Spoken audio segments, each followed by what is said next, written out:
Qué bueno que siguen uniéndose más personas. Jessica, bienvenida también, otro miembro de la comisión. Bienvenida, no hemos empezado y en este momento vamos a dar inicio a esta charla.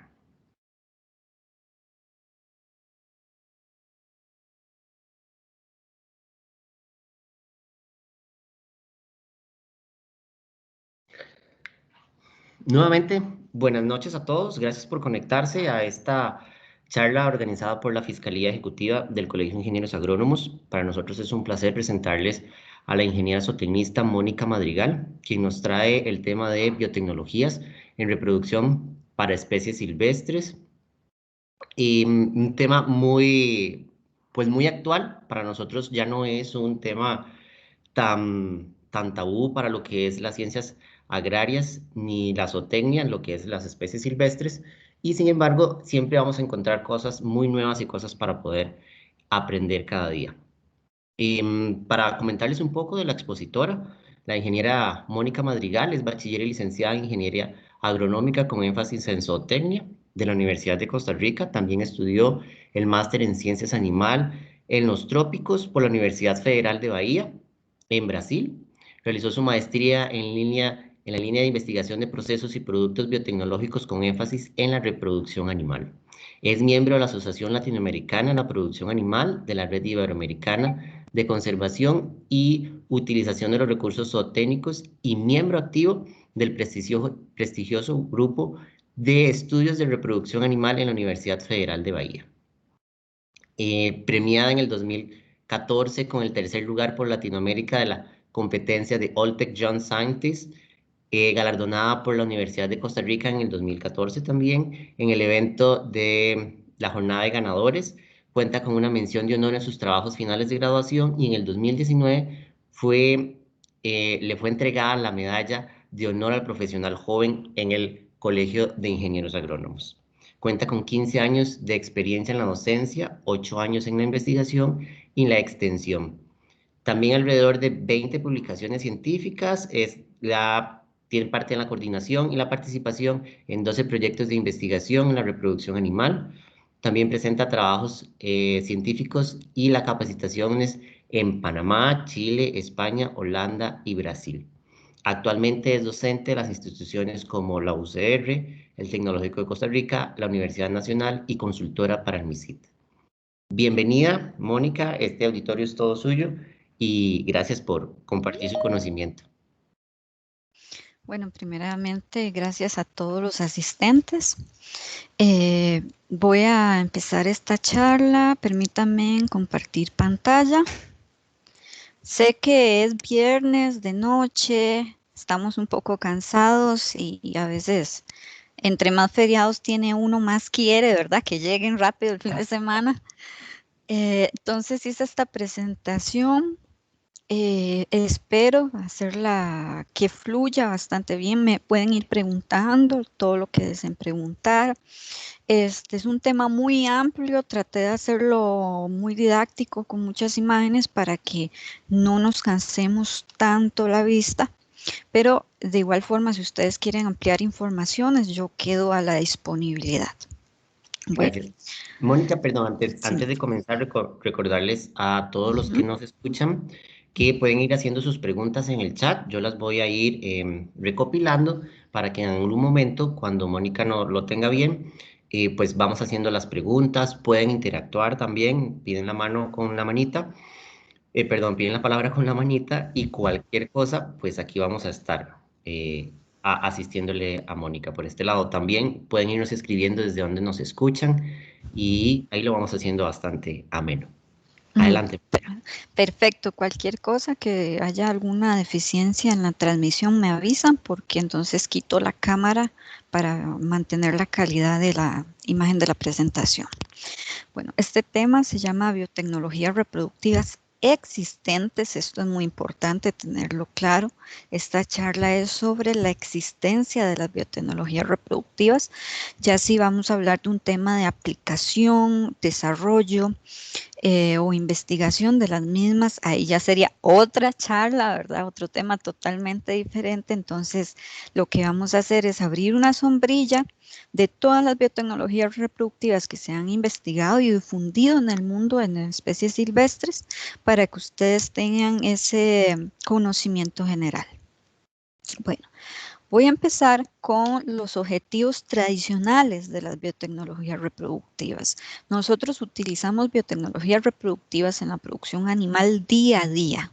Colectamos semen, hacemos inseminación artificial. Ahora, actualmente en Costa Rica está tomando auge lo que son las fertilizaciones in vitro, por ejemplo. Entonces, ¿cuáles son los objetivos de estas biotecnologías reproductivas? Primero, la democratización del material genético. Esto es que en todo el mundo pueden accesar a material genético de animales superiores. Por ejemplo, podemos traer semen brasileño, estadounidense, de Nueva Zelanda y así mejorar nuestros datos. Permite la estandarización del rebaño para nosotros conseguir seleccionar nuestros animales y mantener esa homogeneidad en nuestra producción. Podemos controlar enfermedades. Esto se refiere, por ejemplo, en algunos estados de Brasil hay fiebre aftosa que no se quieren propagar en los hatos que están libres de fiebre aftosa. Entonces, lo que se hace es inseminar con material genético de algún rebaño que no tenga fiebre aftosa. Se utilizan razas no adaptadas. Bueno, esto lo hacemos mucho con cruzamientos entre Bostaurus bosíndicos para ir adaptando nuestros sistemas a las condiciones climáticas del trópico y nos permite la importación del germoplasma. Esto se maneja más que todo a nivel de rumiantes mayores, ¿verdad? Lo que son búfalos y lo que serían vacunos. No obstante, también se importa germoplasma de algunos animales. Por ejemplo, en Europa se maneja mucho el comercio entre países de semen de canino. Es un negocio muy activo en la Unión Europea. Pero ¿por qué les digo esto? Les digo esto para tener presentes que las biotecnologías reproductivas están en el día a día de la producción animal. Pero para las especies silvestres existe, tanto para la hembra como el macho, biotecnologías específicas. Y estas biotecnologías específicas persiguen objetivos específicos que no son los mismos de la producción animal tradicional. ¿Cuáles son esos objetivos? Bueno, el primero, conservación de especies con un bajo número de individuos. Por ejemplo, replicar el material genético cuando quedan un número muy limitado de individuos, ya sea en vida libre o en cautividad, o si solamente queda en cautividad ese animal, ya no queda más en vida libre, por ejemplo. Reproducción de animales con limitaciones físicas. Esto se da, por ejemplo, que yo tengo un animal, qué sé yo, un león, que es el único macho que hay. Bueno, por ejemplo, nosotros que teníamos un macho en el Simón Bolívar y bueno, ese animal se quería replicar o un animal endémico o un animal neotropical se quiere replicar. Entonces, por ejemplo, ya es un animal muy viejo y no puede montar la hembra o es un animal con una lesión en una pata. Entonces, ese animal podemos colectar el semen por diferentes metodologías e inseminar las hembras que están distanciadas físicamente de ese animal. Otra de las razones por las cuales utilizar biotecnologías reproductivas es evitar la consanguinidad. A veces sucede en los centros de rescate o en los zoológicos que está en una familia y resulta que el cachorro monta a la madre y demás. Entonces esos animales se separan y cuando se quiera cruzar esa hembra, entonces se puede inseminar con el semen de otro macho que no está relacionado emparentado con ella. Además de eso, también hay un motivo productivo. Estoy hablando de lo que son los zoocriaderos, que nos pueden dar un apoyo para lo que son producciones de especies silvestres. Por ejemplo, especies que tienen un comportamiento de no aceptación al macho. por ejemplo, o que son animales que se tornan muy agresivos y no se puede gestionar el apareamiento. Ahora, pero ¿de cuáles especies estamos hablando? Estamos hablando de especies en extinción, vulnerables o bien estas especies ya clasificadas, ya autorizadas para producción en criaderos, llámese por ejemplo tepezcuintles. Hay otras especies donde las biotecnologías son aún más importantes, que son las especies vulnerables. ¿Cuáles son las especies vulnerables? Las que se encuentran en los primeros apéndices del CITES, en la lista de UIAC catalogada como en peligro de extinción o vulnerable, o bien en las listas rojas. Estas listas rojas hay algunas que son específicas por país que se pueden consultar, y con ello nosotros también sabemos el rango de posibilidades con el que podemos trabajar. A veces hay que sacar autorizaciones, a veces nos tiene que autorizar el SINAC, por ejemplo, para hacer este tipo de investigaciones o este tipo de procesos. Ahora, no hay que cegarse por la condición local. Muchas veces nosotros decimos, es que voy a investigar en reproducción de ratones. Ay, pero ¿para qué? Si hay tanto, ¿verdad? Pero resulta que esa investigación va a ayudar a una especie de ratones que está en peligro de extinción. O bien me va a ayudar para que ese ratón entre en un ciclo de producción suficiente, que es el que yo requiero. Por ejemplo, esta imagen, los cocodrilos del Tárcoles.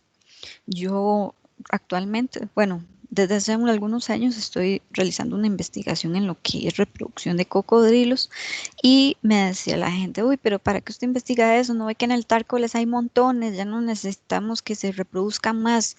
Pues resulta que esas investigaciones, hace un par de años fui a aplicarlas a Holanda con unos ejemplares de Tomistoma, que es de la familia de los gaviales, que están muy amenazados. Inclusive en el continente asiático quedan pocos ejemplares en la vida natural. Entonces, no hay que decir, no, pues eso hay demasiados, tal vez aquí hay, pero en otros lugares no hay, eso puede ayudar. Este ejemplo también, eso es en Indonesia. Esa cantidad de primates, que bueno, se puede decir, ¿para qué queremos reproducir primates si hay un montón? Bueno, resulta que las tecnologías que estamos desarrollando en estos primates nos van a ayudar con otros primates, como lo es, por ejemplo, el gorila de montaña, que está en peligro de extinción. Ahora, para desarrollar todas estas biotecnologías tenemos modelos animales. ¿Qué quiere decir eso? Si yo quiero aplicar, por ejemplo, una biotecnología en un lobo, tengo que tener la seguridad que ya fue probada en otros caninos. Puede ser en el perro doméstico, que es un modelo fácil de investigación. Si yo quiero probar algo en un pato salvaje, necesito tomar un pato de granja, por decirlo así, y probar lo que yo quiero intentar. Igual con los ciervos, se usa muchas veces como modelos vacunos o muchas veces caprinos, cuando hablamos de especies de caprinos salvajes. Pero no solamente las especies domésticas se usan como modelos de investigación en la reproducción de especies silvestres, también se usan animales que no están en una situación vulnerable o que, por ejemplo, son criados en criaderos y que me pueden ayudar a desarrollar tecnologías que apoyen a otras especies, por ejemplo, los ciervos. Hay ciertas especies de ciervos que está permitida su caza en otras latitudes, y estos sirven de modelo para aplicarlo en ciervos que están en condición vulnerable. La cebra es una especie que se ha reproducido ampliamente en cautiverio y que también puede ser empleada como modelo para otros animales que tienen una anatomía similar y que se desea aplicar una biotecnología. O por ejemplo el caso de las aves. Un animal que ha llegado a ser domesticado, entre comillas, como el pavo real, que tiene un acceso más libre de adquisición, podemos tomarlo para hacer un modelo de investigación en una especie que esté en peligro de extinción. Esta es una imagen, por ejemplo, en este estudio. Este fue un estudio que se desarrolló con gatos domésticos, pero posteriormente lo aplicamos en jaguares. Esta es una imagen de un jaguar negro, que es la técnica se desarrolló primeramente a nivel de laboratorio con gatos y después se extrapoló a este jaguar y fue totalmente satisfactoria. Fueron comparables los resultados que obtuvimos en gatos que los que obtuvimos en jaguares y otros felinos. Entonces, ¿cuáles son las biotecnologías reproductivas existentes? Las especies que más investigación tienen en esta área de estudio son los mamíferos, ¿verdad? Se ha investigado muchísimo en pandas, por ejemplo. Son las especies que tienen una práctica de biotecnología reproductiva rutinaria. Después en zoológicos se ha dado frutos este tipo de biotecnologías con lo que son jirafas, elefantes, algunos felinos y en España, por ejemplo, tienen un proyecto de reproducción de gorilas que ha dado sus frutos también. Y principalmente son especies africanas, asiáticas y australianas, sobre todo con el tema de los marsupiales, que hay algunos que están en peligro de extinción o en números vulnerables. Las especies americanas no se han trabajado tanto, pero igual así se trabajan. Tal es el caso de la, no sé el nombre en español, arariña azul. Quien recuerda la película Río, bueno, esta es una arariña azul, el cual tuvo un programa grande de reproducción para poder salvarla del borde de la extinción. Ok, ¿hay biotecnologías reproductivas en otras especies que no sean mamíferos? Pues sí, hay biotecnologías desarrolladas en reptiles, sobre todo en lo que son tortugas y serpientes, con un menor número en cocodrilos, que es una investigación que se ha tornado un poco difícil por los hábitos de apareamiento de la especie. Hay también biotecnologías desarrolladas en aves. Hay una especie que se llama Timandú colirrojo, que es una especie suramericana que se ha logrado criar en su criadero. Es una especie que se consume normalmente como carne de ave, pero es de origen silvestre, ¿verdad? Igual hay algunas especies, en Brasil se han hecho varios intentos de rescatar especies de aves de peligro de extinción y se ha logrado, ¿verdad? Con un tipo de colecta de semen, inseminación artificial. Se ha logrado, pero tiene un menor cantidad de investigaciones. Y las que tienen menor número de investigaciones sobre biotecnología reproductiva son los anfibios y los peces, aunque sí hay algunas que se han desarrollado. Ok, primero para aplicar estas biotecnologías necesitamos tener un conocimiento apropiado de lo que es la anatomía y la fisiología reproductiva. Vean esta imagen. Vean esta imagen, esto es un aparato reproductivo de un macho de venado cola blanca. Y aquí está también todas las secciones. Entonces, necesito conocer esta anatomía. Por ejemplo, la anatomía del macho es importantísima a la hora de colecta de semen, saber el mecanismo de la eyaculación que tiene ese macho y los componentes de ese semen según las glándulas accesorias que tenga. Y no solo eso, sino que me dice cómo debe ser la colecta. ¿Por qué? Porque hay especies animales que son estimuladas por calor, hay otras que son estimuladas por presión, hay especies que deben ser estimuladas tanto con presión como temperatura. Entonces nosotros tenemos que conocer bien esa fisiología para entender qué es lo que debemos hacer y qué es lo que va a funcionar. También en el caso de las hembras, cómo son esos ciclos estrales. En el caso de bovinos tenemos una idea mucho más clara, pero tal vez en el caso de roedores no lo tengamos tan claro, entonces hay que investigar con un modelo de una especie cercana o bien con estudios que se han hecho de anatomía. También súper importante conocer los ciclos de reproducción.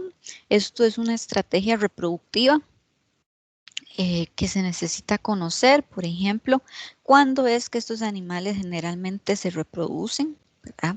Los animales silvestres, muchos tienen ciclos de reproducción anuales, otros no. Por eso hay que investigarlo. ¿Por qué es importante? Porque resulta que tal vez el macho, perdón, la hembra solo puede quedar gestante en una cierta época del año. Entonces, ¿qué significa? Que la producción de hormonas de esa hembra va a estar condicionada a las condiciones ambientales, disponibilidad de alimento que tenga en esa época. También en el macho se han reportado casos, por ejemplo, el ciervo rojo es un animal que no produce ni un solo esperma fuera de la estación reproductiva.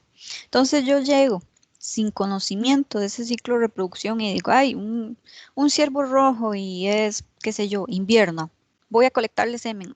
Ese animal no va a tener semen, por más que uno intente sacarlo a nivel testicular, ¿verdad? Entonces es súper importante esto. Antes de pensar con las biotecnologías reproductivas específicas, ¿hay alguna pregunta? Por ahorita no hay preguntas. Adelante, Mónica. Perfecto.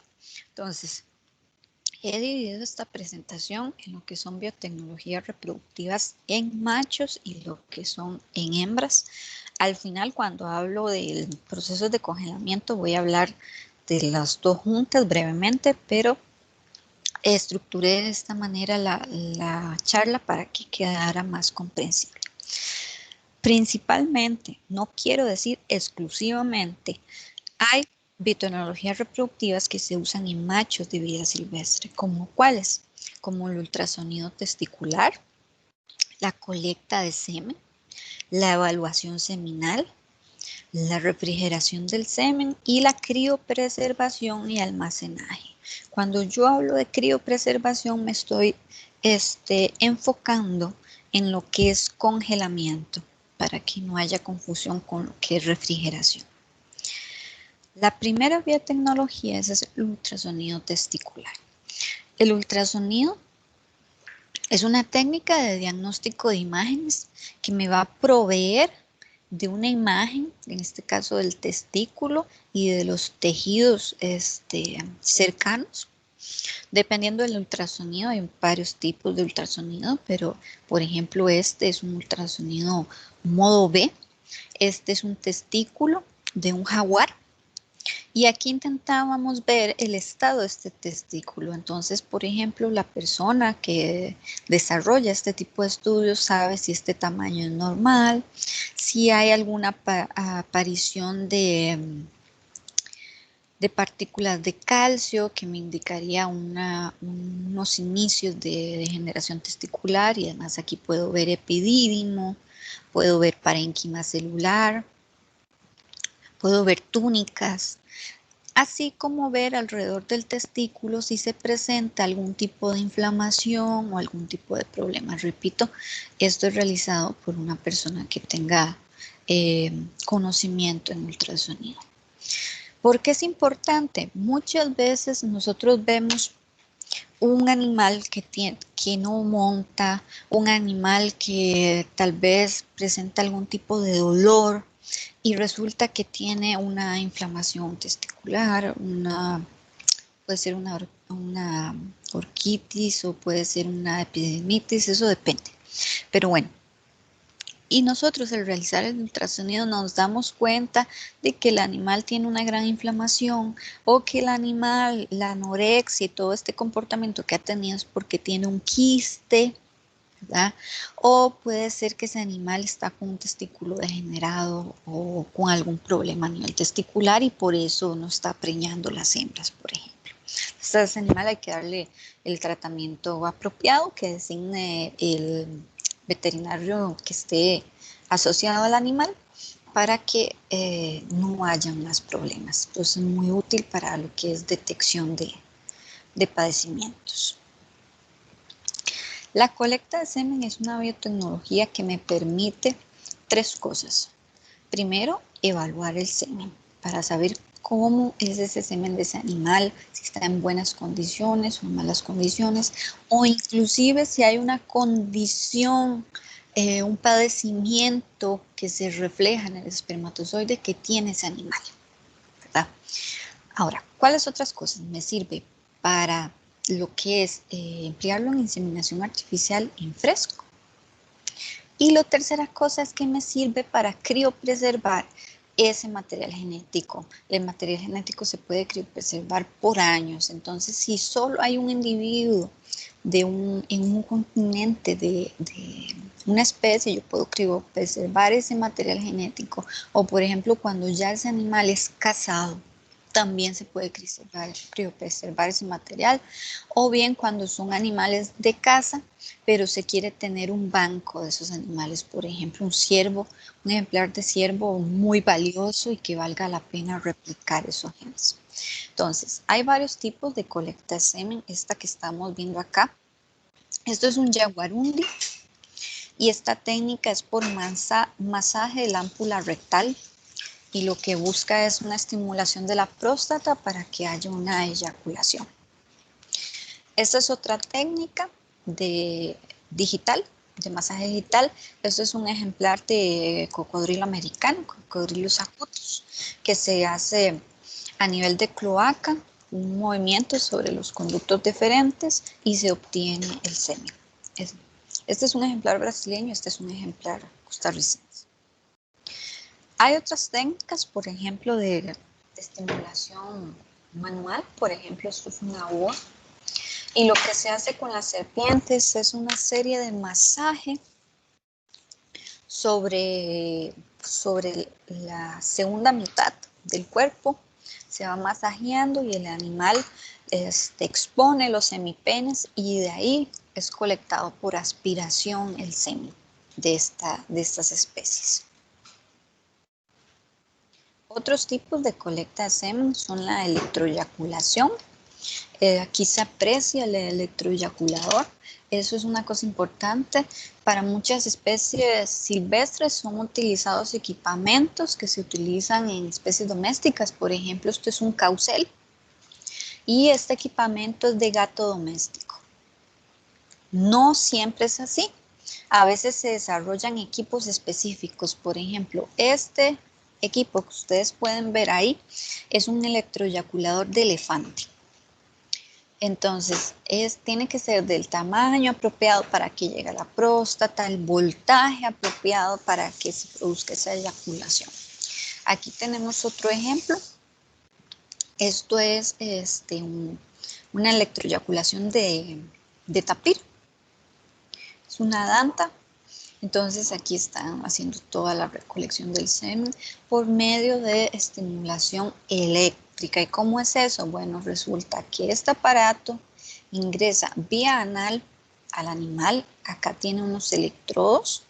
Estos electrodos se colocan en la ámpula rectal exactamente sobre la próstata y el estímulo eléctrico hace que esa próstata libere líquido prostático que contribuye a una fracción del semen, del fluido seminal, y esto hace que se produzca una eyaculación. Además que a nivel sensitivo, la próstata es un punto que provoca la eyaculación o la erección del macho. Entonces, por medio de esta estimulación se puede generar una eyaculación. Claro, esto está conectado a este aparatico, que es un generador o batería, que está regulado a un número de voltios,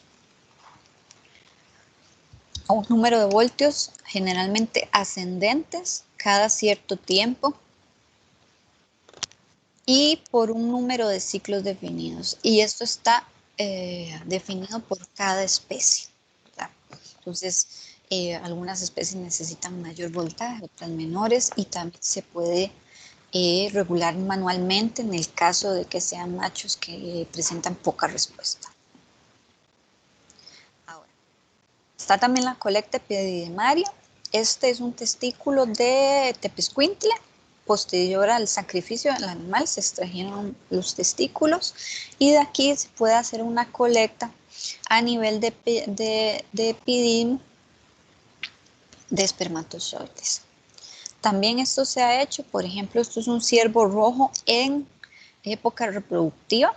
Aquí este científico está colocando el semen en este Eppendorf a través de la colecta epididimaria. Esto era un animal de caza, estaba permitido cazarlo, solamente que los científicos lo que hicieron fue que en el momento que ese animal era abatido, ellos llegaban, hacían la cirugía y extraían lo que eran los testículos.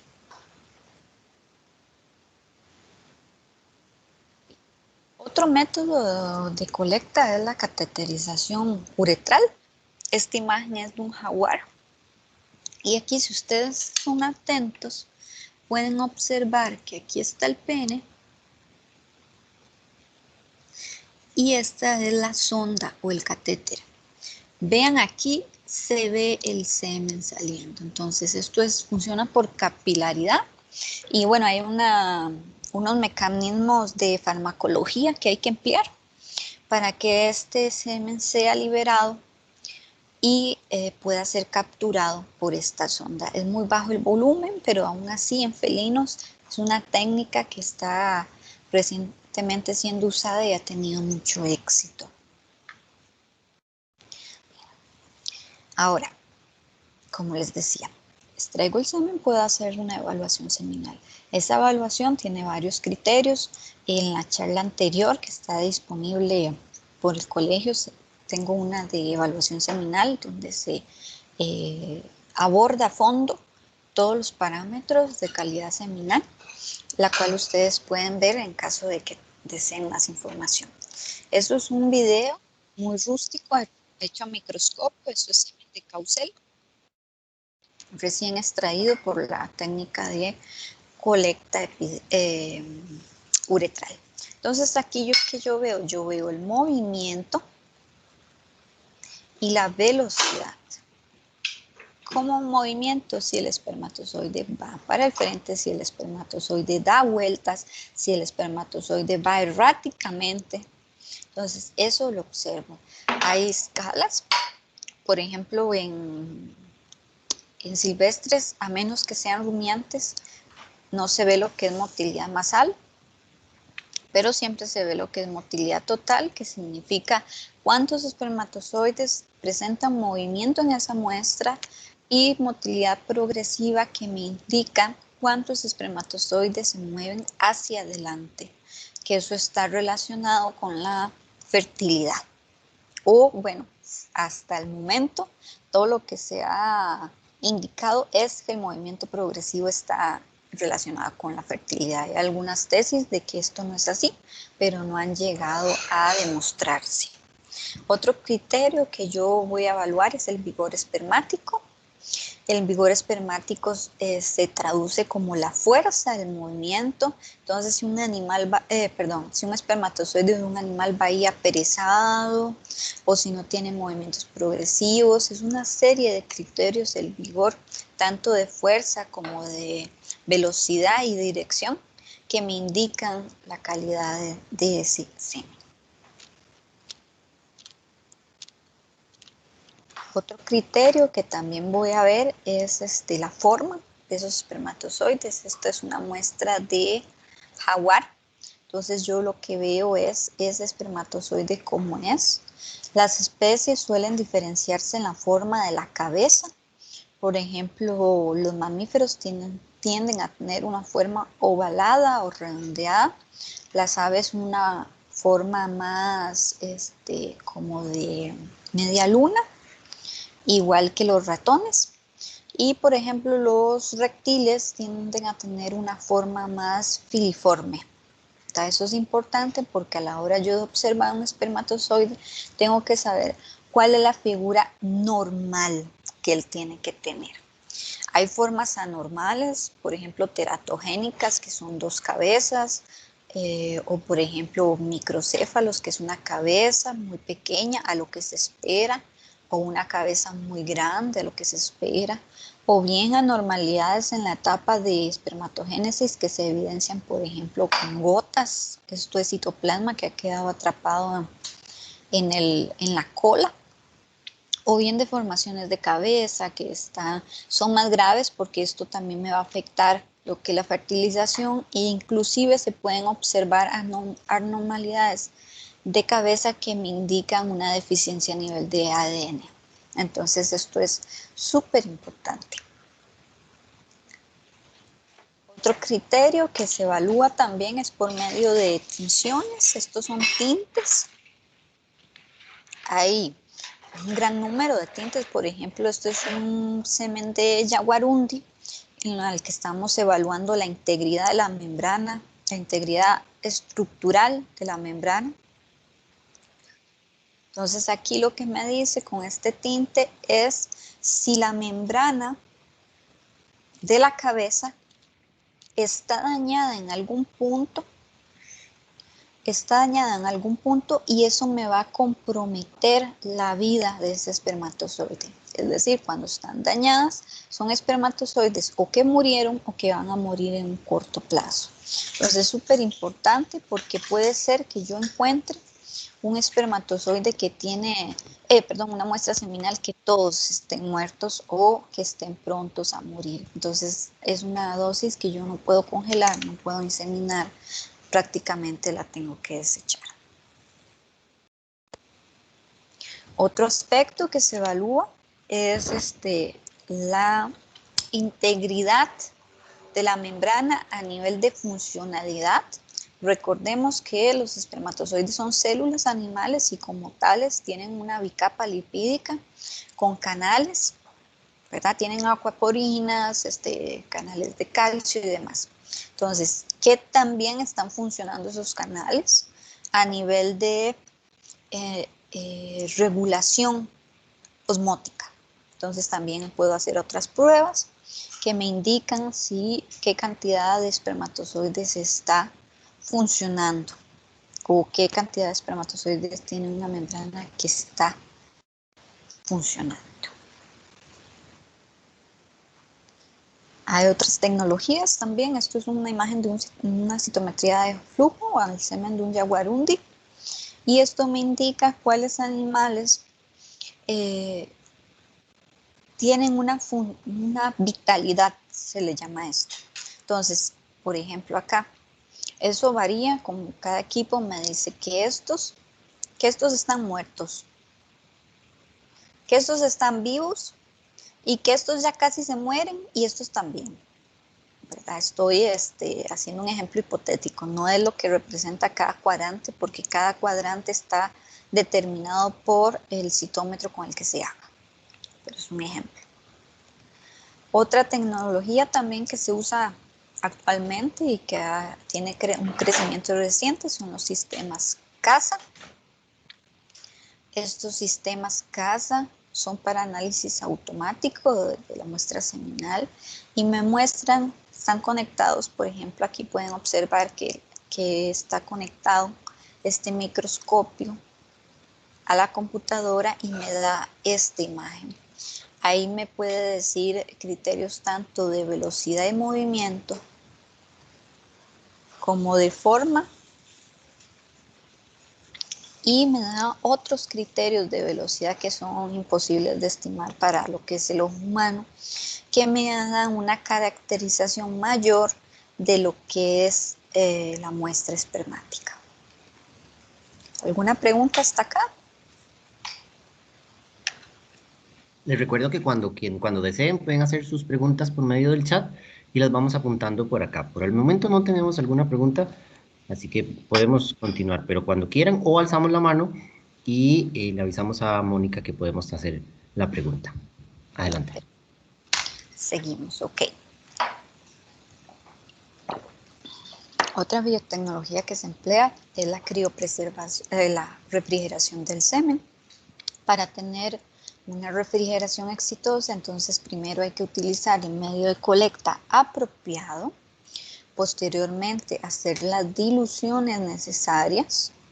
¿Con qué? Con un diluente, valga la redundancia, que estos diluentes generalmente tienen antibióticos, tienen fuentes de azúcares y tienen componentes que me equilibran el pH y tienen equilibrio osmótico también, aportan equilibrio osmótico.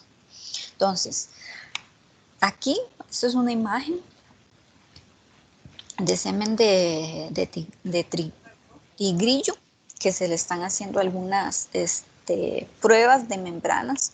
Este semen se hizo las pruebas a 6, 12 y 24 horas de refrigeración a 4 grados centígrados. Entonces, esta muestra fue preparada, diluida, envasada o separada en los recipientes correspondientes y posteriormente a las 6 horas se les hicieron las pruebas, 12 horas las pruebas, 24 las pruebas y se vio que esta calidad o esta integridad de la membrana se iba viendo comprometida conforme el tiempo iba avanzando. ¿Qué quiere decir eso? Que si yo necesito inseminar una tigrilla, lo que tengo que hacer es utilizar ese semen lo más rápido posible, desarrollar protocolos de transporte, por ejemplo, y no refrigerarlo por más de 24 horas. Otra alternativa que tenemos es la criopreservación, que la criopreservación es una técnica donde se pueden preservar a menos 196 grados centígrados las muestras de semen, pero para esto necesitamos preparar la muestra a una dilución apropiada, aquí estoy hablando de concentración, en unos recipientes apropiados, aquí estoy hablando de pajillas. Ya casi las ampollas son inexistentes y otra forma era de ampollas y pastillas que ya casi no se usan. Y después lo que hago es someterlo a una curva desde lo más caliente, va descendiendo hasta llegar a esta temperatura. Para que el semen no se muera o no se dañe, necesito lo que se llaman crioprotectores. Que esto va a hacer que fuera de la célula haya un ambiente protegido y dentro de la célula también se preserven todas estas organelas y sobre todo lo que más nos interesa, el material genético.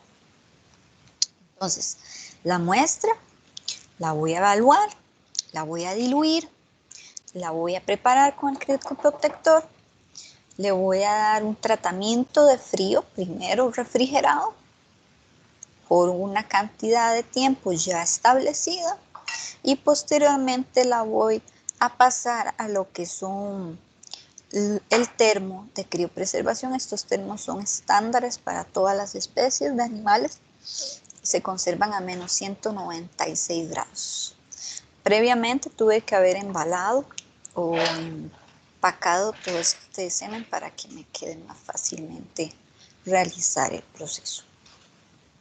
Muy bien, aquí hay un ejemplo, esto es semen criopreservado. Esto es, no sé si es saíno o es el de collar. Tal vez alguien que sabe más me sabe decir. Ya lo buscamos, Moni. Bueno, Adelante. yo le digo pecarí, pero sé que hay dos especies de porcinos silvestres, entonces no me queda claro. Bueno, la cuestión es que esto fue un semen que se criopreservó, se congeló, se almacenó por X cantidad de tiempo y posteriormente se analizó. Entonces todavía tenía una vitalidad aceptable y se podía ser utilizado en inseminación artificial. Llamo la atención aquí porque esta especie, bueno, en Brasil se le llama pecarí, ha tenido mucho auge. En Brasil la investigación con este tipo de especies se han desarrollado muchos protocolos de colecta, preservación e inseminación artificial. Entonces, para tenerlo en cuenta, sobre todo porque no por el nivel poblacional, sino porque es una especie que se quiere trasladar a lo que es producciones o criaderos. Entonces, nada más como para tenerlo ahí en cuenta, ya que en nuestro país es una especie que también tenemos. Muy bien, hasta aquí llegó lo que son biotecnologías reproductivas en machos. Ahora les voy a hablar un poco lo que son biotecnologías reproductivas en hembras. En hembras tenemos el Perdón, sí, Precaribe collar, también conocido en Costa Rica, correcto. ok, perfecto. Ok, entonces vamos a ver lo que son técnicas de diagnóstico por imagen. Ahí entraría todo lo que es condición del aparato reproductivo y diagnóstico de gestación, la inseminación, la ovulación múltiple y transferencia de embriones y la producción in vitro de embriones. El ultrasonido es una herramienta que se ha popularizado en lo que es tanto animales silvestres como animales domésticos, ya que es una gran herramienta para determinar padecimientos o condiciones de los animales. No obstante, la importancia de conocer la condición del aparato reproductivo en especies silvestres radica que antes la única manera de conocer cómo eran o qué condiciones tenían estos ovarios, por ejemplo, o el aparato reproductivo femenino, era sacrificando el animal. Estos son aparatos reproductivos de Tepezcuintle, a que se hicieron algunos estudios ahí histológicos, pero puede usar la tecnología del ultrasonido para poder tener mayores informaciones. Por ejemplo, la Asociación Internacional de Ultrasonido Animal indica que esta técnica es de uso común en ejemplares de zorros, venados y erizos, también que se puede utilizar y que ha dado frutos para el diagnóstico de condiciones reproductivas. Ahora bien, yo puedo monitorear los ovarios. A esto que se está señalando acá es un cuerpo lúteo. Esto es un delfín, una delfina, digámosle, que está embarazada, que hay un saco embrionario. No obstante, se puede, si no estuviera preña, también se podría visualizar la condición del ovario. Tiene este cuerpo lúteo debido a que está teniendo una gestación. También otros estudios han descrito que el ultrasonido se ha usado para varias especies de Artiodactylia, como son los bovinos, los camélidos, los ciervos, las jirafas, los hipopótamos, algunas especies de porcinos y también para otras especies como son los equinos y los rinocerontes. Entonces vean que es una tecnología que se está usando con regularidad. Esto que vemos acá es un diagnóstico de gestación. Este diagnóstico de gestación fue a un cetáceo. Entonces aquí se está observando que el animal quedó preñado o está preñe por esta técnica del ultrasonido. Esto era una beluga. Aquí vemos otra imagen, no sé si logran ver, distinguir qué animal es. Esto es un diagnóstico de gestación. Aquí les voy como a señalar un poco para que puedan ver bien el animal. ¿Alguno tiene alguna idea? Sin leer lo que dice abajo, ¿verdad?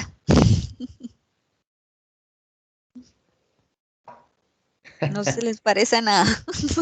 No, nos podríamos poner muy creativos. ¿Un tiburón? Es un tiburón, Excelente. exactamente, un tiburón tigre. Como parte de las evaluaciones de poblaciones de estas especies a nivel científico, entonces los científicos llegan, miden, pesan el animal, lo etiquetan y recientemente están utilizando la tecnología de ultrasonido para determinar la cantidad de hembras que están preñadas y así estimar el nacimiento de las futuras generaciones o bien cómo se están reproduciendo esas poblaciones. Entonces vean qué interesante. También en tortugas es muy usado. ¿Por qué? Porque en tortugas, las tortugas, bueno, ustedes saben y si no lo saben, lo explico con mucho gusto. Hay tortugas marinas,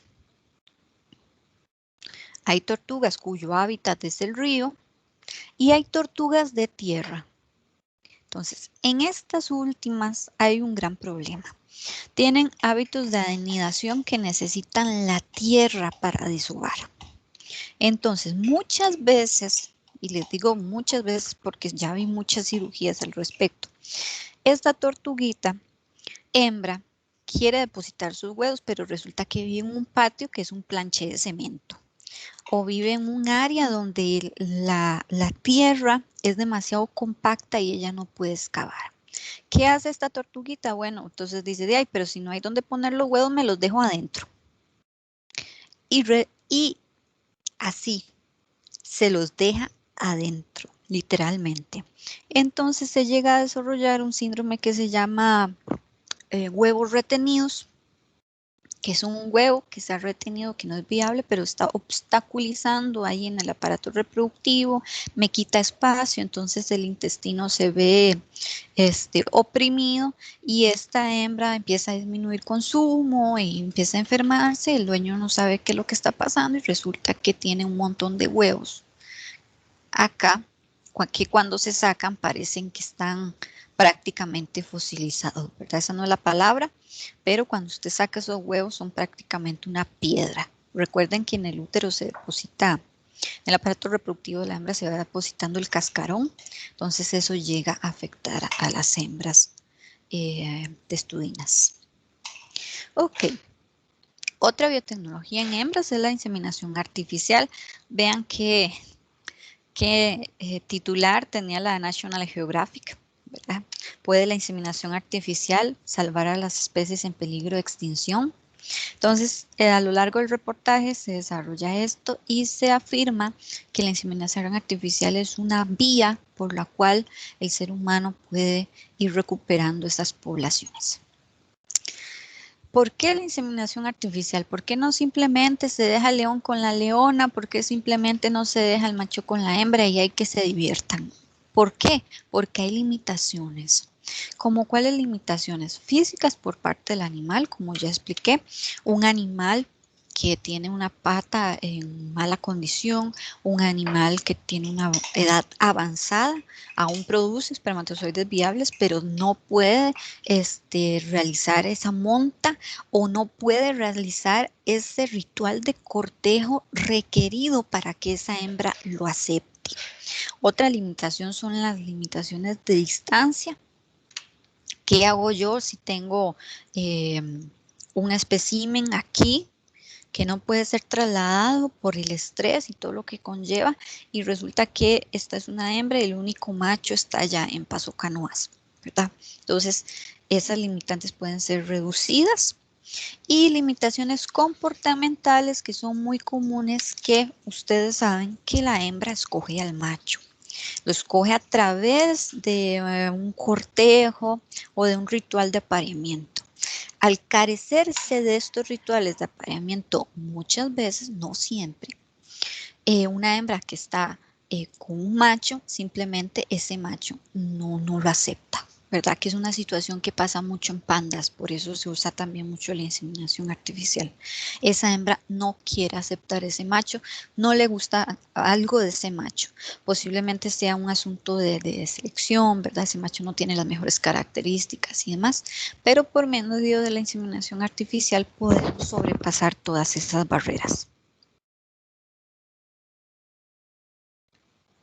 Ahora, ¿cómo se inseminan? Bueno, hay 4 tendencias, por decirlo así, en la inseminación artificial. Aquí les puse fotos de animales domésticos, pero recuerden que los podemos usar como modelos.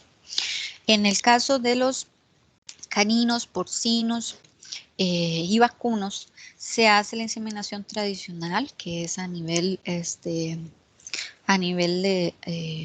de útero, que introduzco un tipo de sonda, ¿verdad? En el aparato genital de la hembra y deposito el semen. En el caso de los caprinos, esto se hace realizando una abertura y una visualización del cérvix por medio de un espéculo y aquí voy depositando de una forma más dirigida ese semen. Tengo también los ovinos que generalmente se hacen con la paroscopía, que es una cirugía que se hace la introducción del material seminal directamente en el cuerno. O bien otras técnicas quirúrgicas como las que se usan en felinos. Entonces, por ejemplo, vean acá, estas técnicas se pueden usar en zorros, en lobos, en sainos. Esta otra técnica se puede usar en cabro de monte. Esta otra técnica se puede usar en ovinos de vida libre. Y esta cirugía se puede utilizar, por ejemplo, en leonas o en otros felinos silvestres. Entonces, hay inseminación artificial rutinaria a nivel mundial. Tal es el caso de los hurones de patas negras, que es este animalito, y los pandas, que ya se ha estudiado tanto la técnica de inseminación artificial que ya se volvió rutinaria. Entonces, esto me ayuda a sobrepasar todas esas barreras. Les comentaba que en los pandas es comportamental esa barrera muchas veces, o por un bajo número de especímenes. Entonces son especies que han logrado recuperarse gracias a esta biotecnología reproductiva. Estos pingüinitos de Magallanes son superestrellas. Estos 3 animales fueron el fruto de la primera inseminación artificial con semen refrigerado, uno, y criopreservado congelado, el otro. Entonces, esto fue desarrollado en SeaWorld y es una recuperación para la especie. ¿Qué pasa con los pingüinos de Magallanes? Ustedes saben que el cambio climático está afectando los hábitos de anidación de ciertos animales, debido a que si se forman menos glaciales, hay animales que solo se reproducen en glaciales. Entonces, este es el ejemplo del pingüino Magallanes. Él solo se reproduce en glaciales. Si llega la época de anidación y él no encuentra un lugar, simplemente no se reproduce, que esta es la situación que está sucediendo actualmente. Al carecer el área de anidación, entonces estos animales no se van reproduciendo, van disminuyendo poblaciones, y por eso fue que se hizo este estudio para tratar de tener crías vía inseminación artificial. Esta es otra superestrella. Esto es un oryx. Esto se desarrolló en el Instituto Smithsoniano. En unos investigadores encontraron que el oryx, a pesar de ser un rumiante en el cual se utilizaban técnicas tradicionales de inseminación artificial, había que sedarlo. Entonces, como había que sedarlo, ese estrés de la posanestesia provocaba muchas reabsorciones embrionarias. Entonces, ellos trataron a este animal sin anestesia, ¿verdad? Recuerden que a nivel de vacas hacemos la inseminación sin anestesia, y lograron tener esta cría, que es la primera cría nacida de oryx por este método sin anestesia. Ahora, cuando hablamos de ovulación múltiple y transferencia de embriones, voy a separar este tema que generalmente se usa junto para decirles que la múltiple ovulación es necesaria cuando se hace transferencia de embriones. Pero recientemente hay estudios que están utilizando solamente la ovulación múltiple. Por ejemplo, en este caso, utilizaron hormonas para que esta hembra de anura, ¿verdad? Era una hembra de sapo tigre, pudiera multiplicar el número de huevos que iba a liberar. Entonces, con eso, ¿qué hacen? Bueno, multiplicaban los chances de que esta especie pueda sobrevivir, porque entre más huevos es más oportunidad de que sean fertilizados y así tener mayor número de crías. También se hizo en otros estudios con peces, se aplicó hormonas reproductivas, generalmente gonotropinas coriónicas, tanto de humano como de equino, y se encontró que la hembra desovaba un mayor número de huevos, ¿verdad? Al igual que en la rana, se hizo con fines de multiplicar esas células reproductivas y no con el fin de transferir los embriones.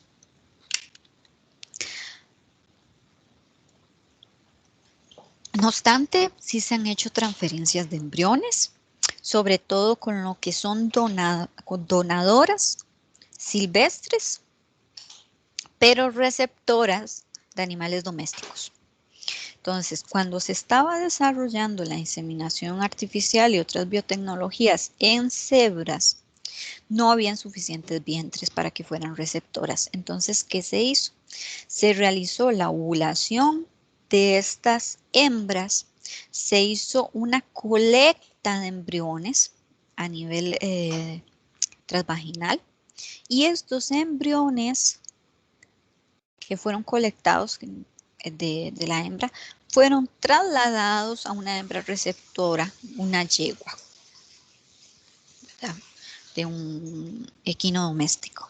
Esto se llevó a término, la yegua llegó a parir este embrión y con ello entonces se verificó que era una forma, cuando se tienen muy pocas hembras, de multiplicar las especies. Otra técnica también es la producción in vitro de embriones.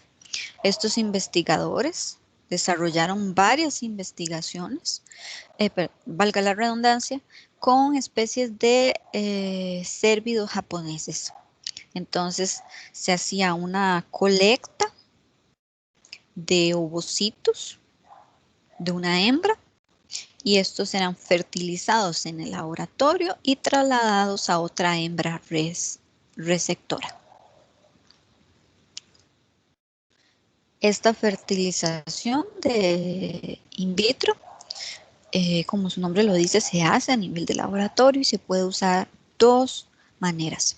La primera, la más común, es lo que es la fertilización en caja de Petri. Se colocan los óvulos en un medio especial, se coloca el semen en cada gotícula que contiene un óvulo y se deja que la naturaleza siga su curso para que insemines.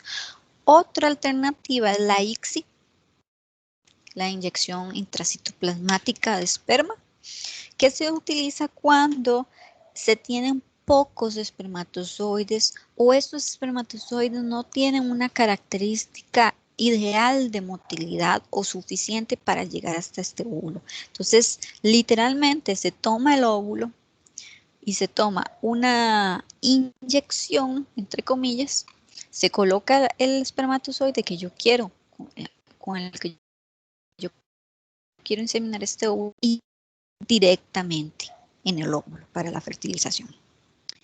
Ya para terminar esta presentación, les hablaré de lo que son tejido que se congela. Ya hablamos de lo que es espermatozoides que se pueden congelar. También está la otra parte que son óvulos que se pueden congelar si en ese momento, por ejemplo, yo tengo una especie, una hembra en etapa reproductiva, le puedo extraer esos ovocitos, los congelo y espero a tener un esperma de calidad para inseminarla o muchas veces tener algún macho, ¿verdad? Porque son especies, por ejemplo, que solo han quedado hembras. Pero otra cosa importante que les quería llamar la atención aquí, se están congelando ovarios. Entonces, si yo en ese momento no extraigo directamente los ovocitos, puedo congelar los ovarios y después de congelar los ovarios puedo extraer este material genético. Nada más a modo de curiosidad, ¿verdad? Nada más como de curiosidad, no tiene nada que ver con especies silvestres. Una vez conocí a unos investigadores que estaban haciendo en Italia, estaban sacando los ovarios de las niñas que se les detectaba leucemia y después cuando pasaban el tratamiento de la leucemia lo volvían a incorporar y se veía que el ovario volvía a tener toda su circulación sanguínea y demás y volvía a funcionar. Tal vez esa técnica sea utilizada en animales a futuro, todavía está en pañales, pero es una técnica muy interesante. Bueno, eso es lo que yo les traía por el día de hoy. Espero que les haya gustado y muchas gracias. Voy a dejar de compartir la pantalla. Gracias, Mónica, de verdad está sumamente interesante. No sé si alguno de los participantes tiene alguna pregunta. Por aquí tenemos a Ciani que dice que muy interesante, don Jorge también, qué interesante está. Mónica, yo tengo algunas preguntas, tal vez Claro, así motivamos un poco a los que nos escuchan. Con claro. respecto a la criopreservación, esto en especies silvestres, ¿cuánto tiempo puede durar el semen criopreservado, los tejidos de acá? ¿Cuánto tiempo podemos esperar tener este semen congelado o, perdón, criopreservado? ¿Va a depender de la especie, del medio donde lo pongamos o cómo sería?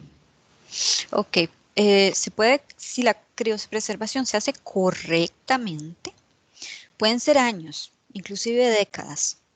No obstante, ahí está el tema, que se haga correctamente. Entonces, por ejemplo, se tienen que desarrollar una serie de medios para que ese material pueda resistir. ¿A qué me refiero? Por ejemplo, ahorita estoy por empezar un proyecto que es de identificación de bacterias en el tracto genital del cocodrilo. ¿Por qué? Porque resulta que si yo le pongo un antibiótico que no me mata esas bacterias van a quedar ahí y me van a dañar ese medio y ese espermatozoide. Después cuando yo lo congele también me van a dañar, hacer daños en el tracto de la hembra. Entonces es un antibiótico específico. A veces se utilizan criopreservadores a base de productos animales. Ahora está muy de moda pasar a los de producción vegetal, pero los de producción vegetal no son tan eficientes como lo son los de origen animal. Entonces está en eso, en diluirlo en la proporción adecuada, con el medio adecuado, en el envase adecuado, hacer una curva de refrigeración adecuada para esa especie y ahí sí tengo un material que me puede durar décadas, ¿verdad? Cabe destacar que falta mucha investigación al respecto. Muchas gracias. Tenemos una pregunta de don Jorge. ¿Existe alguna temperatura para los ocitos u óvulos, como en el caso de los espermatozoides, cuya temperatura era de menos 196 grados centígrados? Sí, es menos 196 grados centígrados debido a que se congelan en nitrógeno líquido y esta es la temperatura del nitrógeno líquido. No, Jorge, sí, esa sería la temperatura que permanecen los óvulos también, entonces, para crear permanencia en el medio. Mónica, pregunta. Señor. ¿Conoce usted cuál sería la técnica para la extracción de semen en especies acuáticas, como tiburones, por decirlo de alguna forma? ¿Algún ejemplo? Sí, digamos, lo que son peces, en tiburón, ahorita les digo, porque tiburón ya es más complicado por el tamaño, ¿verdad? Especies que alcanzan unos 50, 70 centímetros se hace manual. Entonces, lo que uno hace es tomar el animal con la mano, acostarlo para ver si me pueden ver bien.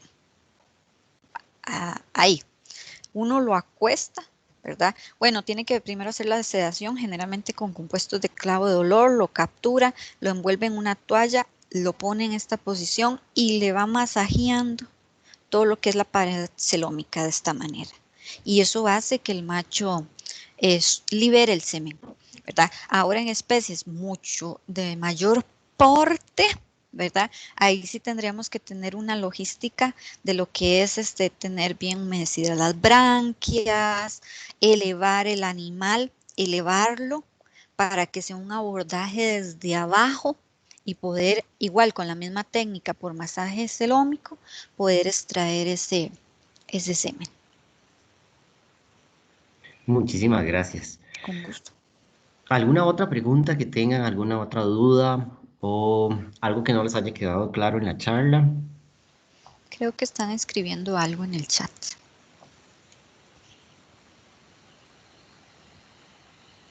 Ujú. O tal vez algún comentario si no tienen preguntas. Mi comentario, David, ¿puedo tocar a ella? Adelante. No, manifestarle a Mónica mi admiración y respeto por lo que nos ha expuesto. me gustó muchísimo y me sentí como un niño en el kinder cuando escucha cosas que nunca había oído. Así es que muchas gracias por abrirme los ojos sobre temas que no dominaba, nunca había sabido de eso. Gracias, Con bendiciones, todo buenas gusto. noches.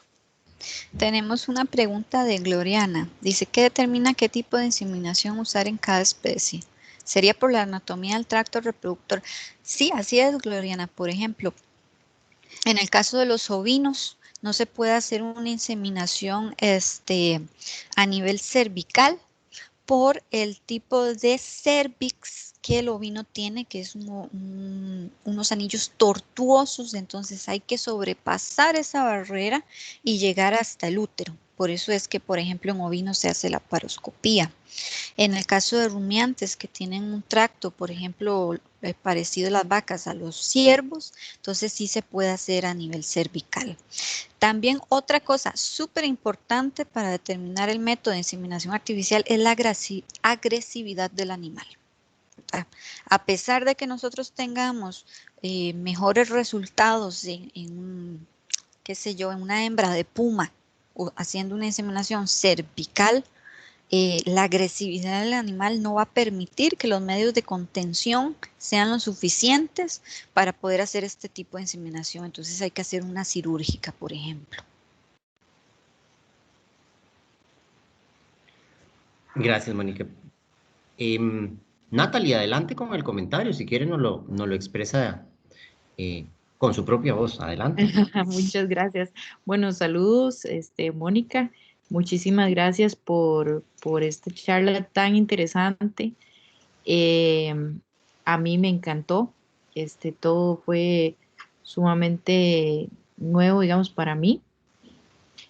Y nada, agradecerte y felicitarte por la charla, ¿verdad? Muchas gracias y ojalá que sigan incentivando este tipo de actividades en el colegio, ¿verdad? Me pasó igual que a don Walter, me sentí como una chiquita. Igual. La pasé muy bien, muchas gracias. Me copió. Sí. Con todo gusto, Natalie. Qué bueno saber Ya de somos usted. Un dos. gran abrazo. Gracias, un abrazo, Mónica. Qué bueno, me alegra mucho. Y por último, yo tengo otra pregunta. Mónica, ¿qué tan cierto hay de la ovulación estimulada por el coito en animales silvestres? Por ejemplo, se dice que principalmente en los felinos es muy común la ovulación estimulada. ¿Cómo sería entonces la inseminación artificial en estas especies? Ok, bien. Sí hay una ovulación inducida. Por ejemplo, en el caso específico de los felinos, debe haberla. ¿Por qué? Porque, bueno, el semen de los felinos, no sé si han tenido oportunidad de verlos, tiene unas espículas de un tejido duro, por decirlo así. Cuando esas espículas entran en la vagina de la hembra, hacen un estímulo que ella necesita. ¿Para qué? Para que esto vaya a nivel cerebral, se libere GnRH y con eso las hormonas reproductivas de LH y FSH y ella ovule. ¿Qué se hace en el caso de felinos silvestres? Dos cosas se pueden hacer. La primera, fomentar esto naturalmente o fomentarlo artificialmente. Por ejemplo, en gatas o en animales que sean del porte de un gato, se puede estimular. ¿Y con qué? Bueno, nosotros hemos estimulado hembras felinas con un cepillito de dientes de estos que son para frenillos, que son como una escobita, como un conito. Entonces con eso lo hemos puesto en hembras de pequeño porte, ¿verdad? Y eso hace el estímulo de las espículas y ella ovula. Y sí, cepillos interdentales, exactamente. O otra manera, en hembras de mayor porte y más peligrosas también, lo que se les hace es que se les inyecta la hormona que se necesita para que ella libere esas hormonas reproductivas, la LH y la FSH, y ella ovule. Eso es lo que generalmente se hace.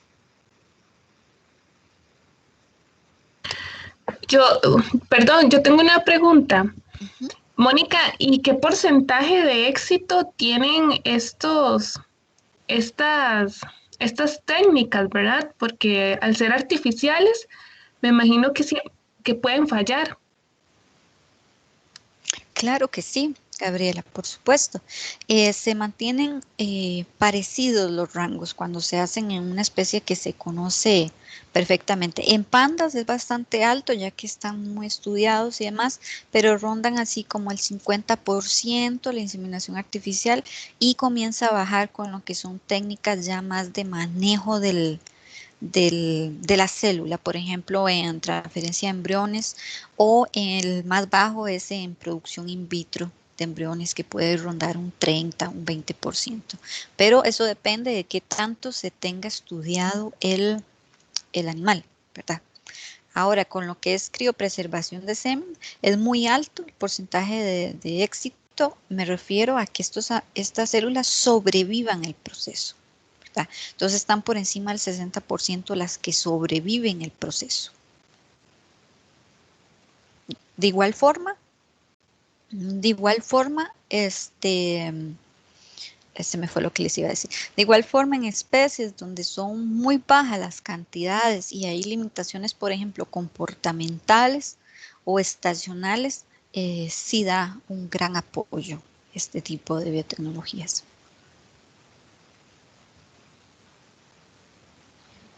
Gracias. Mónica, tenemos una pregunta sobre el oso grizzly. ¿La leemos? Listo, listo.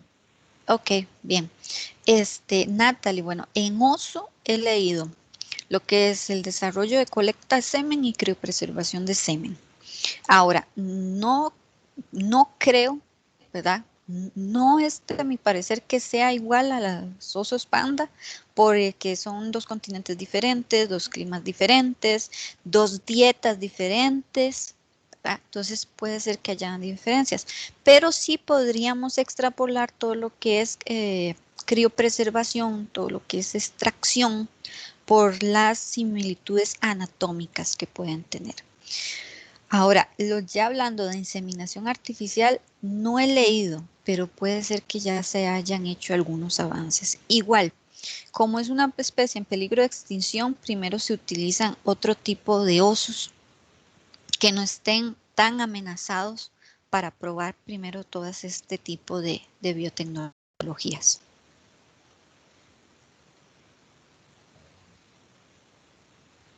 Gracias. No sé si abundamos las preguntas y los comentarios. Y adelante. Todo este espacio es para ustedes. Quería comentarles, bueno, muchísimas gracias Mónica por todo el espacio, toda la dedicación de este tiempo y a ustedes por tomarse el tiempo de escucharlos. Creo que es importantísimo para nosotros como colegio crear estos espacios de aprendizaje, de desarrollo, para también de amplitud en nuestra propia rama y en otras ramas, porque si bien es cierto, no es algo muy común para el zootecnista estarse involucrando en la vida silvestre, sin embargo, cada día habemos más involucrados en la vida silvestre en diferentes campos: reproducción, genética, nutrición, manejo, comportamiento, y todo esto va enriqueciendo muchísimo más la carrera. Entonces, agradecido con ustedes. Creo que es algo importantísimo estas técnicas de biotecnologías reproductivas por grandes pilares que tenemos en lo que es la conservación de la vida silvestre, ¿verdad?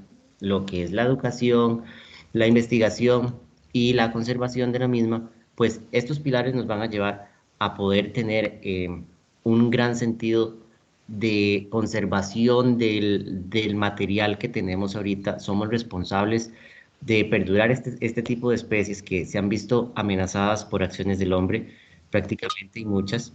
Entonces, es importantísimo que nosotros mismos podamos crear estas alternativas para poder preservar las especies. Si no hay más comentarios, don Jorge, muchas gracias también. Ciani, con mucho gusto.